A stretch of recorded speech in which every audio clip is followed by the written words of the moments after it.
I can't those believe it. I guys. only watched my team win 6 Super Bowls in my God, lifetime. shut up. I just hate that my football team was bad for Shut 2 up. years after watching 6 Super Bowls. Yeah.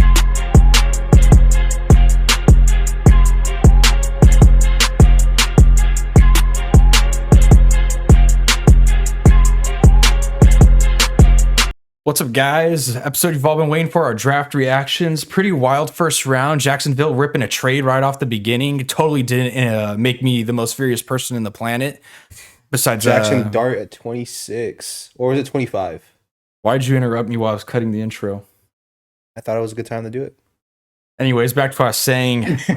I was very mad because of what New England didn't do, but you know, at least I'm not a Cleveland Browns fan. So at the end of the day, God is good, right, guys? I thought Cleveland was fine with what they did. They traded back. They got some draft picks. They're probably going to take a quarterback tomorrow. They have 3 picks in the top 40. Honestly, Cleveland kind of surprised me. I thought that was honestly a good pick, or good move by them. They still got Mason Graham, who's a dog. You know what I mean? Like, so they still got insanely good talent with their, 5th overall pick now, and getting a ton of draft picks. So honestly, I think they're in a prime position to really kill this draft. Yeah, he's not as good as what Travis Hunter could be. No, but honestly, what they still got a really good player. They got some draft picks for next year. They have 2 picks in the top 5 of the second round. Probably going to be Sanders, and that 3rd pick, technically, they can just free fire whatever they want to do. Yeah, man, I think that's good for like a team that knows that they're not going to be competing this year. Like, they know that they're not going to be in it to win it this year. Like, they're just kind of thinking about their future. They got some future draft picks. They got, I think, some later these later rounds too. So honestly, I think it was a smart move by them. They obviously miss out on a generational talent in Travis Hunter, but I think overall it'll probably work out better for them. Easy to say as neutral fans. Imagine sitting there all offseason, like, oh man, I'm going to get Travis Hunter. You're watching Colorado highlights. You're watching Colorado football. Yeah, all year the conversation, is it going to be Sanders? Is it going to be Carter? Is it going to be Hunter? Regardless, we're going to get one of these really good prospects for Cleveland football, and there's going to be hype coming into the year. And 5 minutes before the pick, it just gets traded. Yeah. It's got to be a little disheartening. Probably like 2 or 3 hours before, there were rumors swirling that New England and Jacksonville were looking into trading up to grabbing that spot. So I got excited. I'm like, oh, we could redeem ourselves for winning that last game and get Hunter, which is the dream scenario. And then, nope, that's not what happened. But other surprises, the Giants got back into the first round to grab Jackson Dart. And what else? Atlanta moved back up. So they got Jalen Walker, and they got, why am I forgetting his name? James Pierce Jr. Pierce Jr. And I was like, thank God he's not going to Philadelphia. Mm-hmm. Oh man. Don't start about me on Philadelphia, dude. Philadelphia is a great team. They built a super good culture. I just hate how every single year the best prospect, one of the best prospects, falls into their laps every time. They don't trade up. They don't trade back. Teams are just scared to draft a guy because of something stupid. And then this player falls to Philadelphia. And then in 2 years, they're like, oh my God, this guy is a top 5 position in this player. Howie is the greatest GM ever. No, he just sits there and takes the best guy available. That's all he does. That's all he does. He just takes the best guy available. And everyone else is like, nah. I like this guy. I'm going to go take someone that's 30 picks. They're second round talent, but I'm going to take him. Sorry. The Howie hype is just too much for me sometimes. He's a great GM. But I sat there before the draft started. I was like, I'm going to be sick to my stomach if Campbell falls to them. Sal, I guess, like, congrats on landing a gem, an A+ pick again. Your GM didn't do much for it, but congrats. I guess, like, that going into it, what teams do you guys think are like the best winners? Oh, Atlanta killed it. Atlanta and Jacksonville. I think Atlanta killed it too. Yeah. Atlanta killed it. People were complaining about them never drafting edge rushers. They drafted 2 edge rushers. They took Jalen Walker, who was a surprise fall at 15. Yeah. I thought he was going to go at 8. They took Tet. I love Tet. Thought he was going to go at 11. I like that pick too. I would say they're a winner. I knew he wasn't going to go at 11. I said it like 2 weeks ago, and I said it yesterday that the Niners were all in on Williams. He's the prototype type of guy they want. He sets the edge. He's big. He's strong. He's fast. He is the type of player that the Niners wanted. And if they were there, they were gonna be there. Mm-hmm. I'm just happy they didn't trade up for him. Yeah. Because I was reading some stuff that the Niners are trying to trade up for him, and if they traded up to 6 and took him, I would have been mad. I was just getting greedy around Jalen Walker. I think like when we did our mock draft a while back, I was talking about how if this is exactly how like the top 10 fell, then that Jalen Walker would have been there at 11. And honestly, my top 10, it was kind of close to it with how it kind of fell, minus like the trades. So Jalen Walker was there. I was hoping that the Niners would have taken him, but I think Mikael Williams will be pretty solid. I don't know if he was the guy like I would have chosen, but I think he's gonna be solid for the Niners. Yeah, back to the biggest winners. What they did was great. They got James Pierce too. The offense is kind of getting there. Their defense is what's lacking. Honestly, their ability to attack the quarterback and get constant pressure isn't there. Mm-hmm. They really addressed it. I think they gave up a little bit too much for that pick, giving up that 20. They jumped up 20 spots. Yeah, but I mean, I don't know. They gave up 3 first rounders for those two guys if you think about it, because they put 2 first rounders into those players. Get their first rounder next year. Overall, though, Atlanta fans, I mean, you got to be happy walking away with both of them. Yeah, they got it was a great draft. Like superstars. My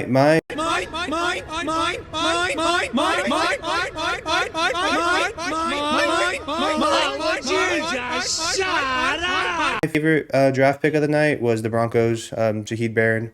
I was super geeked at that pick. I really think Tampa threw them for a loop when they drafted wide receiver. I did not expect Tampa going wide receiver. I think they took. I don't think anybody did. I think they took Denver's pick, but Jaheed Barron there at 20 with that defense. They already have the defensive player of the year in Surtain. They got Hufanga. They got Greenlaw. They already have a great defensive line. Like, they have everything. You can kind of put Barron in that slot role, kind of put him all over the field. Dude, that secondary is going to be nasty. The defense is going to be very, very good. The offense is already good. They can attack. Maybe a running back in the second or third round. They can go and look for a receiver in the second or third round. I thought they would go Hampton, to be honest, at that 20 spot. Are they at 21 or 20? 20. Yeah, I thought they were going to go Hampton. But honestly, dude, like, Barron at 20 is disgusting, bro. That defense is going to be nasty. They just added Hufanga and Greenlaw to that defense too, and they already have a really good front four. Like, I think Barron was a great pick. I would have loved the Niners to draft Barron. They were never going to go anything outside of edge rusher. No. It was Williams the entire way for them, but I would have loved to see, like, Jaheed Barron would have been the pick. That was like my draft crush at the end of everything. What about you, Aaron? Who's your biggest winner walking out of today? Oh, it's Atlanta. It's you guys, we've already talked about Atlanta. It's the Jags, dude. You got the offer to get the best player in the draft. Yep. I'm not, I could sit here and scream and cry about how I'm pissed off that the Patriots didn't try to top that offer, but they went out there and they got the best player at the end of the day, and that's what matters, because they weren't in a position on how they finished their season to get the best player, but their GM made an aggressive move to get the best player in the draft. And as a fan, you have to appreciate that. I'm lucky as a Padres fan that AJ Preller is that way, and it drives me absolutely bonkers that this whole front office regime in New England is not that way.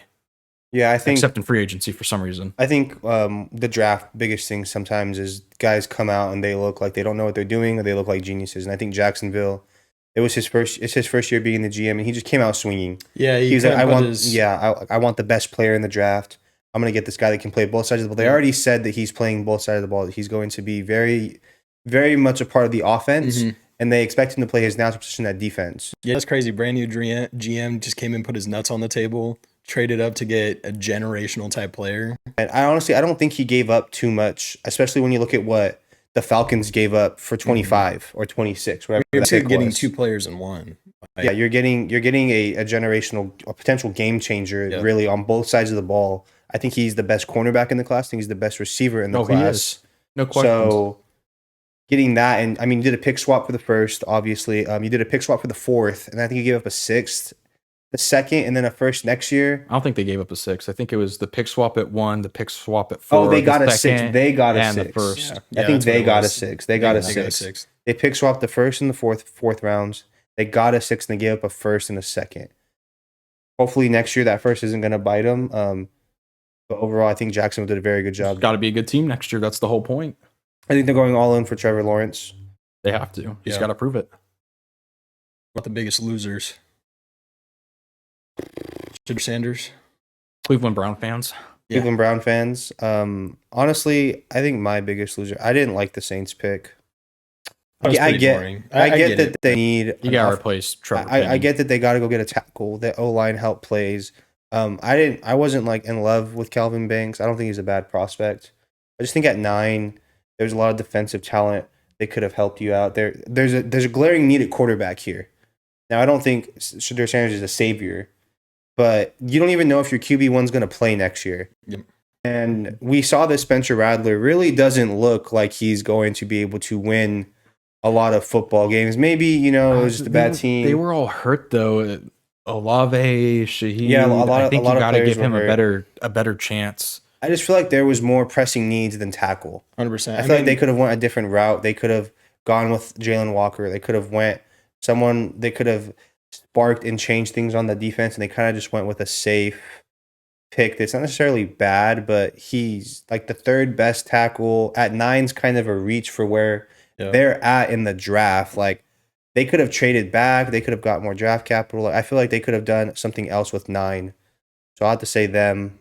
They'd probably be like my biggest loser of the first round. Yeah, I would have been smart for them to kind of trade back, either that or take somebody like Jalen Walker, just somebody that can have more of an impact. I mean, obviously, like having a good tackle is a very important part about having a successful football team. But at the same time, like you have so many glaring needs everywhere, especially on the defensive side of the ball. Like you have a lot of playmakers on your offense when they're healthy. Like they have a decent roster on the offensive side of the ball, and you're going to get a tackle for a quarterback that you don't even know who's going to be starting. Like, I don't know. It was just a lot of question marks on that pick. I will say this though. I think this is the first time a first round. I felt like there really wasn't a loser. Like no one really came out of the first round where I was like, oh yeah, the Browns fans. I was like, oh yeah, this team like lost. Like they fumbled it. Like I don't think there was a true loser. I mean, New York, the Giants are probably. I mean, they were able to land Abdul Carter, but they traded back in for Jackson Dart. I just feel like they don't know what they're doing. They took a quarterback because they feel like they need to take one, even though they don't. I'm just a little confused on what the Giants are doing. I was confused with them taking a quarterback too, because I mean, you could easily rock with Russell Wilson next year and the year after, maybe. And I get like the sentiment of wanting to start a rookie behind him, or excuse me, sit a rookie behind him. But I mean, I don't know, like it's another team that you just have a lot of glaring needs, and like I don't know if you're really gonna trade away picks to get a quarterback that's not going to play for a couple years. I mean, it might be, I don't know, it might be the move in a couple of years. We might look back and be saying like, it's a pretty smart move by them. But I just think there's bigger needs right now, at least to like be competitive. But I don't know. What are you? I gotta go with the Cleveland Brown fans because they, these last couple months have been like, oh, we're getting Travis Hunter, getting all excited about that, or the potential to get Abdul Carter if they'd moved on from Myles Garrett. Just to have that ripped away from you at the last minute had to absolutely suck for them. I mean, it's just tough. When you're not a good football team, you just need good football players. I'm not saying Mason Graham isn't a good football player because he is going to be a good football player, but Travis Hunter's just awesome. They had that little mock-up Journey concert going, we don't stop believing, and you see all these fans are like walking out, leaving after the pick. Those people are probably pissed off. They're like, what is this team doing? So I feel bad for them. So that's why I say they're the biggest loser tonight, because they're probably the most frustrated with what their organization did tonight. I think that it's frustrating, but honestly, I don't think it was a bad move by Cleveland. I think it's going to work out for them. Tomorrow they have the 33rd pick, so they have to nail the second round for it to make sense. If they go into the second round and they lose Travis Hunter for nothing, then it becomes a problem. But if they go into the second round and they're able to go and get a quarterback and they're able to go and do all these other things, then it will make sense. But I mean, they could have walked out with Travis Hunter and Sanders. Yeah. I mean, now they might walk out with Sanders right now at 33. So no way they don't take him. Yeah. There's no way he doesn't fall. He gets past 33 tomorrow. It's going to be really interesting. They could be high on Milroe, but we don't know what's going to happen with Shedeur. Apparently, nightmare interviews with the Giants. And I'm going to be honest, I'm sick and tired of hearing about it. Yep. I don't care anymore. Like, I feel like teams they just don't want the media circus he's going to bring in. And this has nothing to do with him, to be completely honest with you. He's got his dad and what they did at Colorado. They've revolutionized Colorado football the last 2 years and put them back on the map. And, his dad, dude, he's primetime. That's what he does. And, when you're the son of primetime, you're going to bring primetime with you wherever you go.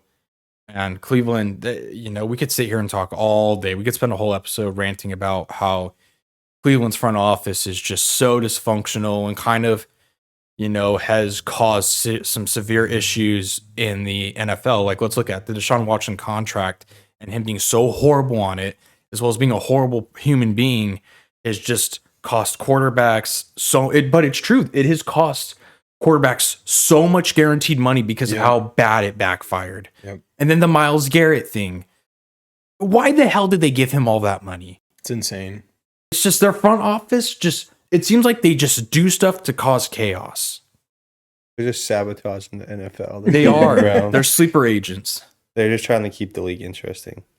Aside from Sanders falling out of the first round, what was your guys' biggest surprise takeaway from Mike Green not getting picked? That's what I was going to say too. Mike Green is arguably probably like a top 3 edge rusher in the draft. I get it's like a character concern thing that a lot of people have with him, but I mean, like, a lot of these teams can probably take a risk on something like that. If you just look at his tape, didn't he have like 17 sacks like this last year in college? Like, that's insane that he's not a first round pick. Zaraku had like 16 sacks from Boston College, and he didn't go in the first round either. Both of those guys. Yeah, I have it right here of who the big board is for the rest of the guys, and we have Will Johnson. Will Johnson too. I didn't expect Will Johnson to not be called in the first bad. round. Yeah, they're saying that he has a knee injury, and they're not sure that he's going to be back to full strength and what it's going to do for his career. Luther Burden did not go in the first round. I think it was 3 receivers went in the first round, and Burden was not one of them. Obviously, Mike Green. We're looking at someone who I for sure thought was going to go in the first round. I just can't think of his name right now. Is Darius Alexander. Where's Dallas pick in the second round? Got to be around mid to early 40s. I'm surprised they went guard, to be honest. They need to replace Zach Martin. I get that, definitely. It's just that team is so barren with playmakers. That's CeeDee Lamb, and that's it. Yeah, it's just CeeDee Lamb on that team. Hampton's gone now. Mm-hmm. I think Henderson is. I'm gonna call my shot. I think Trayvon Henderson is the best playmaker remaining in the draft right now. So Henderson is a home run waiting to happen. Anytime he touches the ball, he can stay healthy. If he can stay on the field, he can stay healthy. He is a one-play touchdown. He can catch a screen. He can take one on the edge. If he gets into the second layer of a defense, he's a home run caliber player. Another big surprise too was I was surprised that the Packers actually took a first round wide receiver.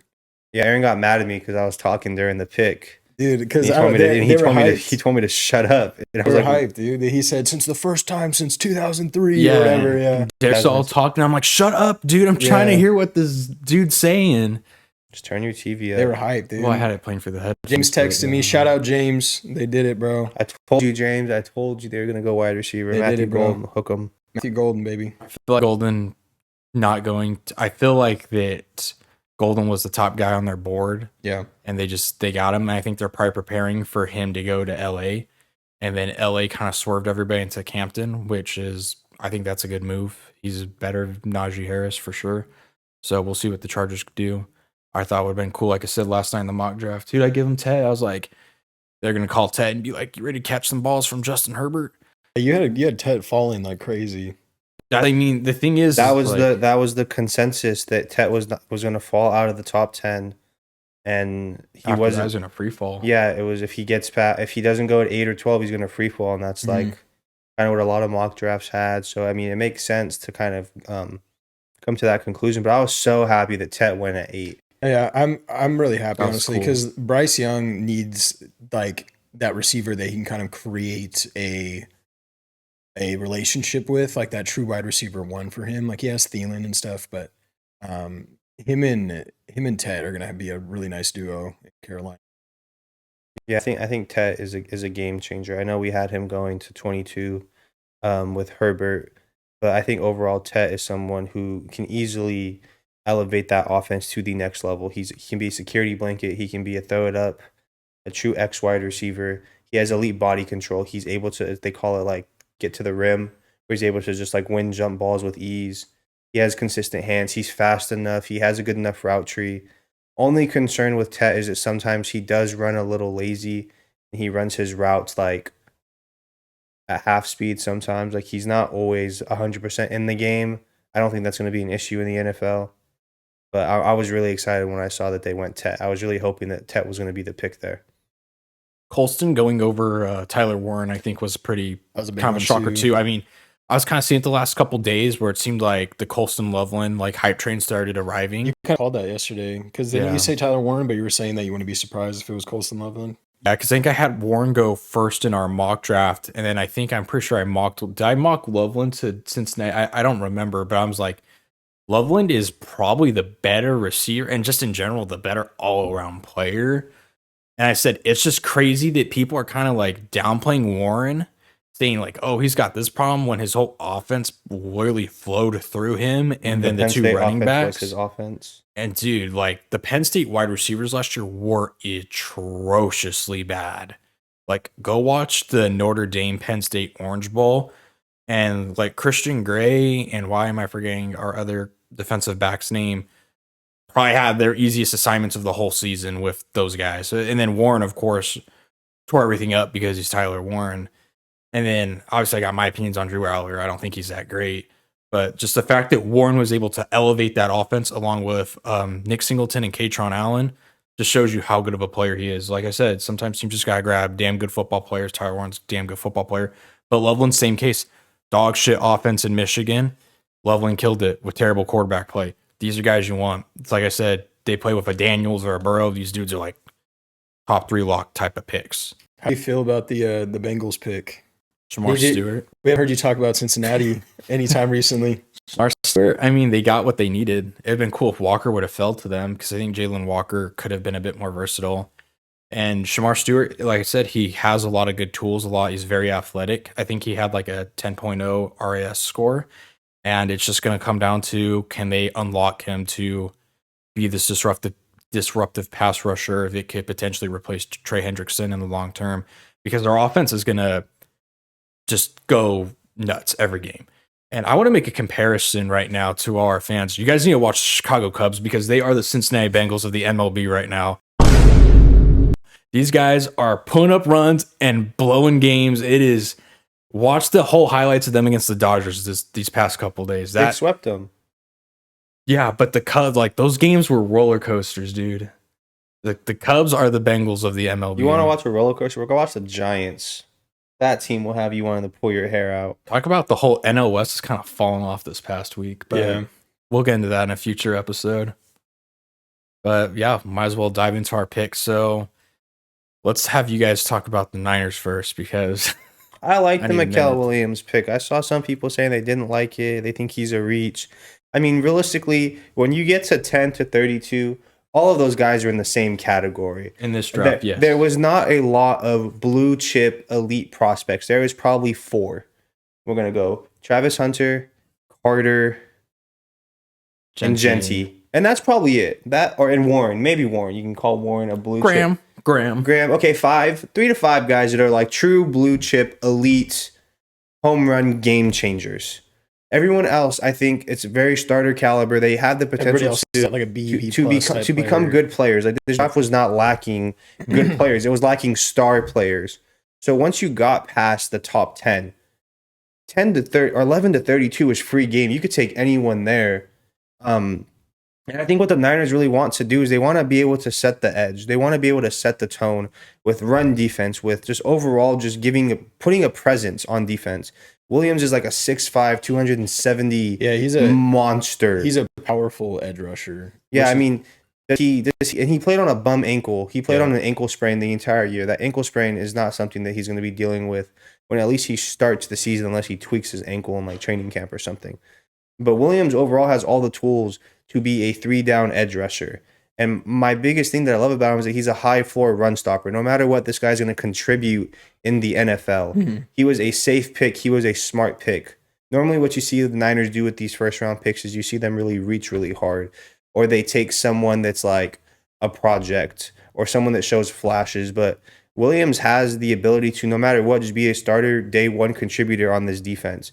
And if they can unlock his pass rushing abilities, this guy can turn into someone that can set the edge consistently and take away that element of an offense and get to the quarterback 8 to 10 sacks a season.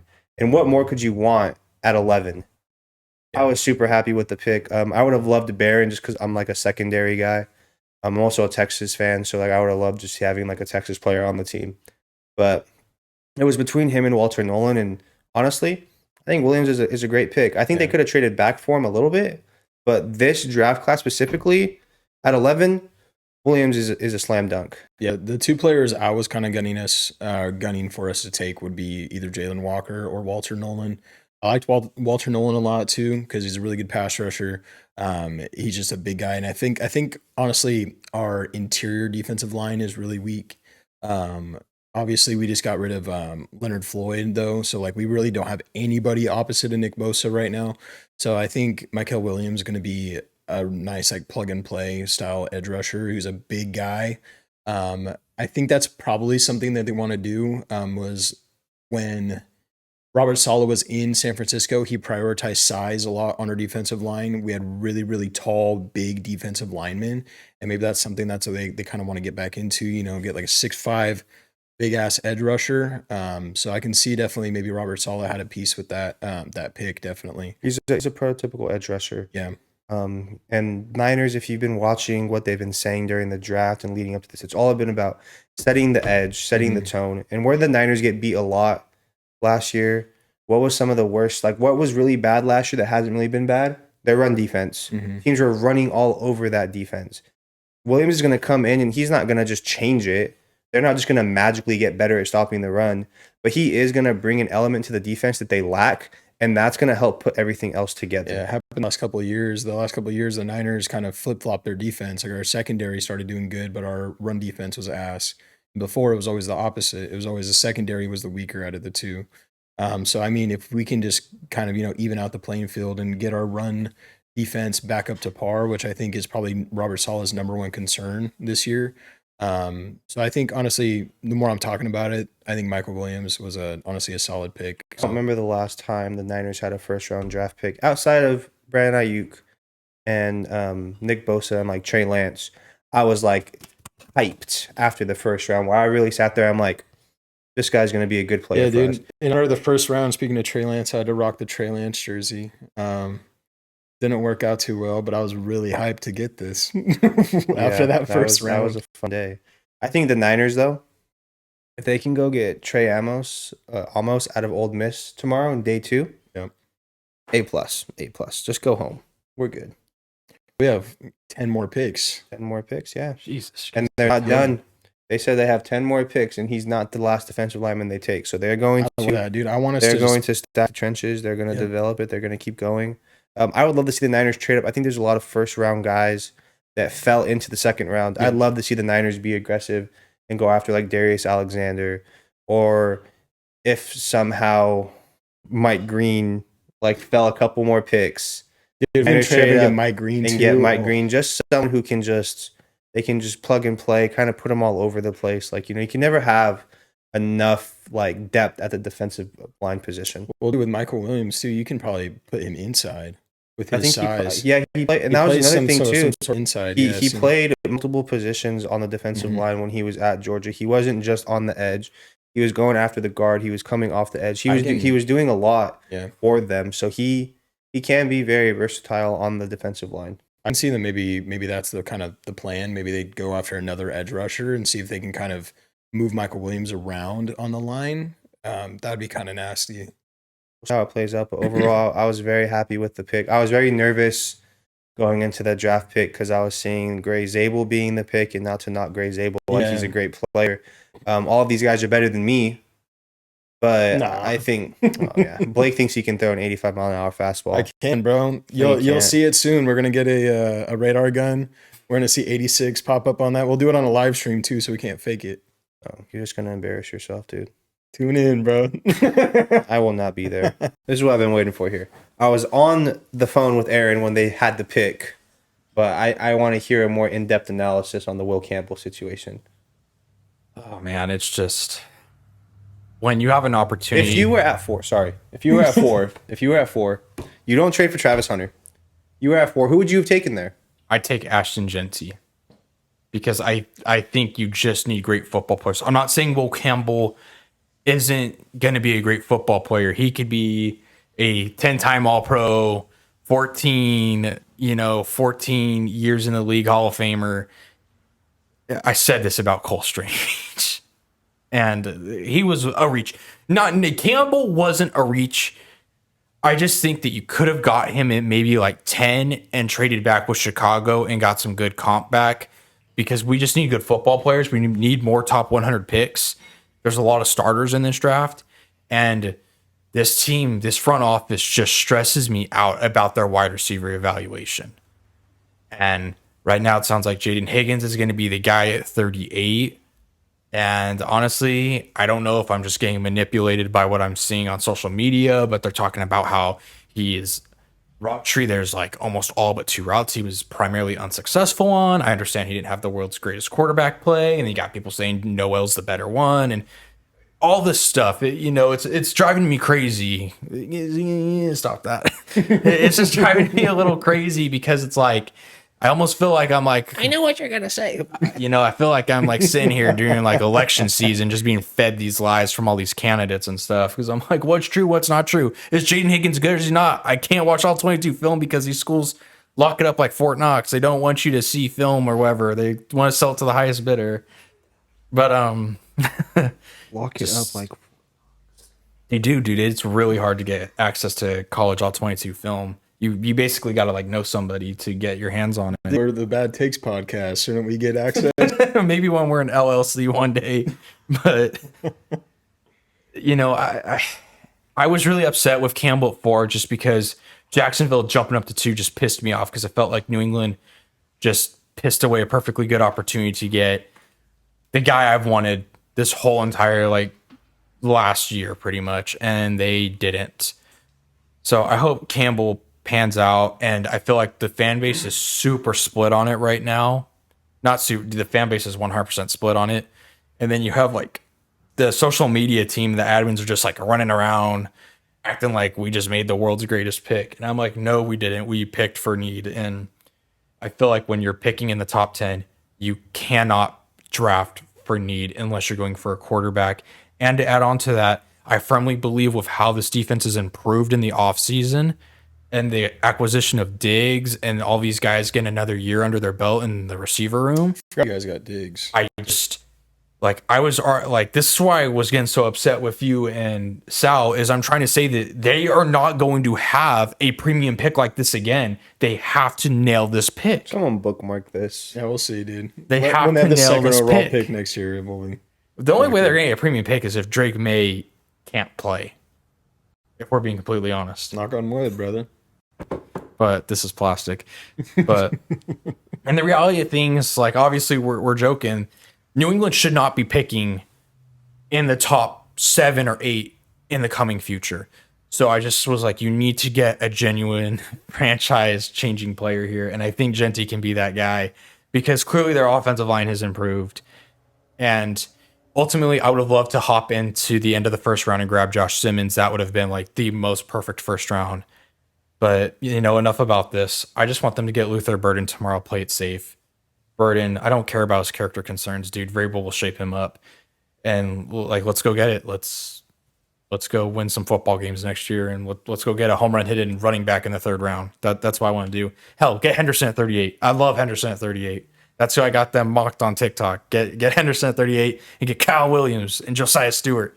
And you know what? I will forgive. Kyle Williams is a Niner. I will forgive the Patriots for Dude, you want Kyle Williams after what No. the curse that name is brought to your I do not want franchise? Kyle Williams. I don't care how fucking good he is, bro. I do.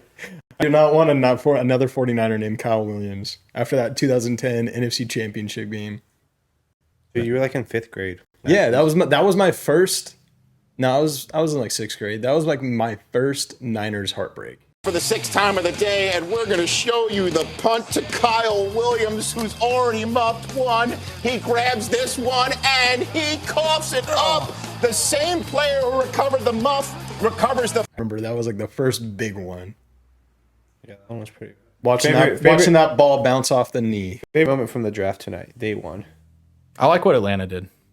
I really like what Atlanta did. I think they, after seeing what their fans went through with the Penix pick and how Rappaport foreshadowed, it was like, well, they actually met with Michael Penix this week and took him to dinner. And you can just tell, like, the Falcons fans are probably like, just sitting there like, oh no, they're not going to do it, are they? Penix. But Yeah. I think that's awesome for them to finally get those pass rushers. Yeah. After what happened last year, They had a really good first round. Mine, like I like the Niners pick, but honestly, my biggest moment that kind of made me smile was the Packers finally taking a receiver for the boy James. that was so cool. I know James is sitting on the couch smiling. So Like this. yeah, seeing the Packers finally go receiver and take Matthew Golden, arguably the best receiver in the draft. A lot of people have been saying so. That made me smile. I think my favorite pick, honestly, was the Raiders with Genty, because I was like looking at the Pete Carroll, the little draft like hints, and I couldn't get him. I was like, dude, what are you? I thought he was taking Tet for some reason. I'm like, I don't know what this is. And I love how Genty had Crocs. I thought that was fire, and he just seems super hyped to be a Raider. So Yeah. it's honestly fun that the Raiders' first round draft picks aren't garbage for once. Like they're actually taking like the best player Yeah. available. Oh, who would have thought that'd work? Not the Patriots. I don't know. I think my worst part of the draft tonight is that I got like 5 picks spoiled for me because I couldn't stay off my phone. There was some dude on Twitter who just kept spoiling the picks. Like I was just trying to read about what people thought about the pick prior, and I just kept seeing it, and I'm like, I was walking around with an AirPod in at work, just listening to it. Customers needed help, and I didn't want to talk to them. I thought it was a lot of fun. There were some guys that fell that I didn't think was gonna fall. Yep. I love how aggressive certain teams were. I did not think that Jackson Dart was gonna be a first round pick. Daniel Jones 2.0. Yeah, probably. Travis Hunter going to Jacksonville was not on my bucket list. Dude, he lucked out. Imagine finding out you're gonna have to live in Cleveland for like the foreseeable future. Yeah, for the last like 6 months, now he's you thinking he's going to get Cleveland. to live in Jacksonville. Dude, who was it? Who was the pick? There was was it James Pierce? There was I think it was James Pierce, bro. There was like at 26 when the Falcons traded up for him. Like imagine looking at the draft, looking at the draft board, Going to a Super and you're like, Bowl oh, dude, contender. I'm going to the Ravens, or I'm going to the Lions. Hypes. I'm going to KC, Philly. Washington's on the rise. Like, dude, I'm gonna be like a big name in this like playoff caliber championship team. Hey, bro, this is the Falcons. He saw that Atlanta area code and probably got so mad, dude. Oh man, that was funny.